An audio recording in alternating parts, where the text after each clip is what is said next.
Alright guys, so I just wanted to do a quick update on the Mad Bounce 2018. So here's the lightest shoe that I have. It's the brand black rare metal with insoles and everything in. It weighs in about 340 grams ish. Alright, so alright, which is 340 grams. I think that's about like 12 ounces. Anyways, alright, so the Mad Bounce 2018 weighs in at around 380 grams, which is about 13.4 ounces. Alright, so what I did was actually I wanted to do an update on the insoles. Alright, so this is what I did. I actually took out the entire the strobel board. It was a lot of hard work, and I almost like ripped my finger off and stuff like that. It was a dirty job. But anyways, I was sweating and stuff after all was done. But you know, I don't regret it. See, you can see the internal shank plate in the Mad Bounce. It's actually made out of, just a second, you can hear it too.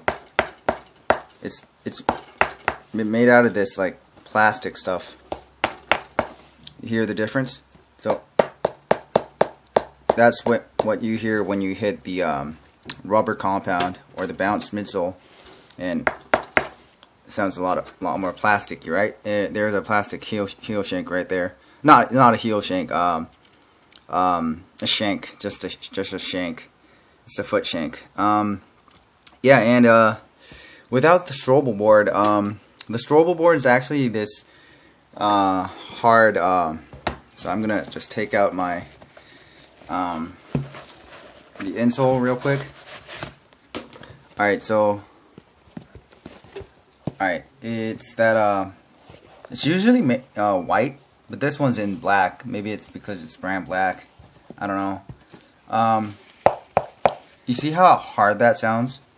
It's a very thin. It's like a millimeter thick in thickness, and it's this textile type of like board. I don't know, but it's pretty flexible too. But it's really hard. It's like made out of plastic or something. I'm not sure. It's like a plastic weave material thing, but it's really hard. And you know, I was just thinking to myself, it's hindering to with the performance of the cushion. I mean, I guess it has its purposes and stuff like that, because like without that, your foot's directly on top of that plastic foot shank. So you know, you don't want that. But you know, like nonetheless, you know, nevertheless, you got this insole, so you're never actually sitting directly on top of the plastic shank. So like, I don't know. It feels a lot better. Just a quick update, and I've been doing jab steps, just running around in it, and it feels a lot better. The cushion. So like, I was thinking, you know, like the bounce, if you press in from like on the lateral, the exposed side on the outside, it's really soft and resilient. It has a lot of bounce back too, but it's very responsive. However, you don't. I wasn't feeling. I mean, it's the same shoe, right? This exact shoe didn't feel the same inside as it did on the outside. So I was just thinking to myself, like, what the hell is happening, right? You know, maybe I'm tripping out. You know, I'm not. I'm not high for sure, but I wasn't feeling too good about the cushion. So you know, I just went. You know, intuitively I thought it's the strobel board. I just realized it was the strobel board that was hindering with the cushion's performance. and I just took it out. I just removed it completely from the heel was the easier job because it was exposed, and the forefoot was just a hell of a job. But I do not regret it. Like, it's so much softer, and like, wow, like now I see the full potential of the bounce cushioning system, and like my feet don't get tired as much as it did before. Yeah, it feels a lot better, and for some reason it feels lighter too. And I know for sure, I'm positive that the strobel board probably weighs about like 5 grams or less, but it just feels so much better, and you get some immediate feedback from the see, like I play golf, and I only play forged clubs. Like, the feeling of a forged club, it cannot be compared to a cast club. That's how this feels. Like, with the strobel board, the bounce cushion feels like a cast iron, but this with the strobel board removed, feels so much better. It feels like a forged iron almost. It feels, you get direct, immediate feedback, and it just feels so much better. And a lot of people, they like, some guy told me online, he was like, oh, something's gonna go wrong, the strobel board is there for a reason and stuff like that. But if you look at Kobe shoes, Kobe 7s, Kobe 8s, 9s, Kobe 11s, you get the drop-in midsole, right? And you're sitting, even the NXT 360s, you're sitting directly on top of the midsole cushion, right?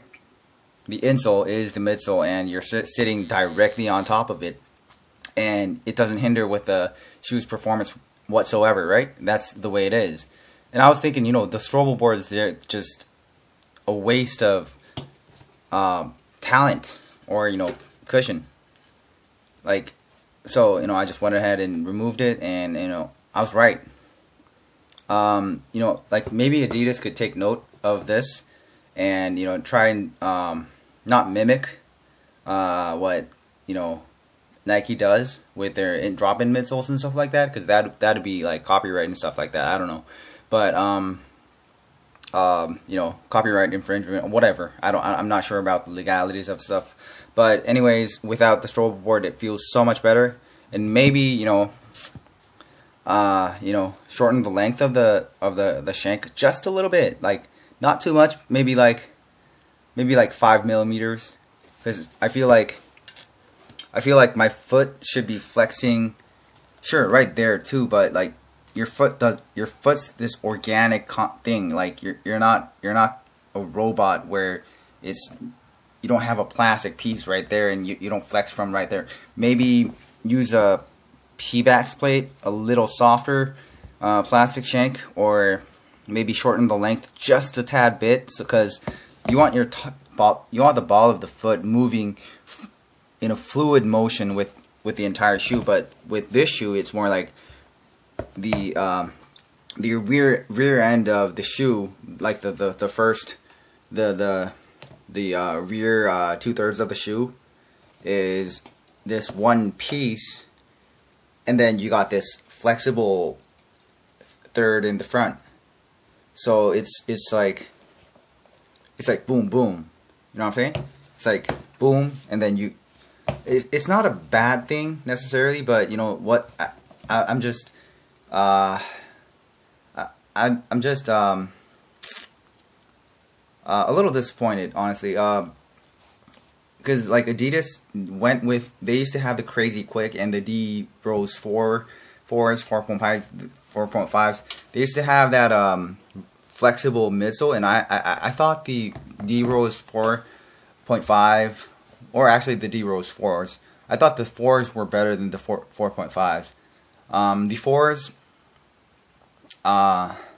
for some reason, I don't know, they had this, like in the Crazy Quicks too, they had the like fluid motion tech, or what, I'm not sure what it's called, but it had the segregated individualized traction pods. So you would have like thick ass flex grooves everywhere, and like you would have flexibility in the entire shoe, and that was just like, wow, that was just sexy, you know what I'm saying? And now they went back to this thing. I don't know, because if you look at the Kobe 5s, the shanks, like the plastic shanks, the carbon fiber shank actually, or whatever, the shank is just about like that long in length and like that wide. I mean, width, sure, you should be covering the entire arch of the foot, arch of the foot, but you don't have to have it extend all the way up here. You don't have to have it extend all the way back. But maybe the backside, because you know, your foot's not flexing right there, but it should have a lot of range of motion laterally too, meaning like it should fold in half that way, in half, like not just this way too, but you know, also this way, like, you know what I'm saying? They should have a flex groove right there. So you know when you're pushing off, you get more of a, instead of having a thick ass, see, like this way you just the amount of traction you get is just minimal, right? But if you have a flex groove right in the middle, that's how much, you know, torque you get when you're pushing off and stuff like that. So you know, this is it's a near perfect shoe, but I'm just a little, you know, that's my only gripe. Well, it's not a gripe. I'm not really like too dissatisfied with the shoe, because it's a really good performance shoe. It's just, you know, it's so good. It could have been perfect, and you know, like why did they just go back to, you know, an outdated outsole tech, and the strobel board and the shank and stuff like that. I mean, the fit, the materials, the soft materials. It's just the thick padded tongue and like the heel, the internal heel, the heel cup. It's all perfect. This is a near perfect shoe. And I was just thinking it could have been even better. You know, maybe Adidas could take note of this video. Hopefully, if I get like 1 million views or something like that. Whatever. All right. Thanks for watching, guys, and I guess that's the end of this video. So I just wanted to do a quick update on how it performed without the insole and the strobel board. And I mean, it's the weights. Wow, now it's Alright, now it's about 370 grams ish. I don't know why. Oh yeah, okay, I took out the insole. That's why. Alright. So yeah, that's about it. Thanks for watching, guys, and thank you guys for watching, and have a good one. Thanks.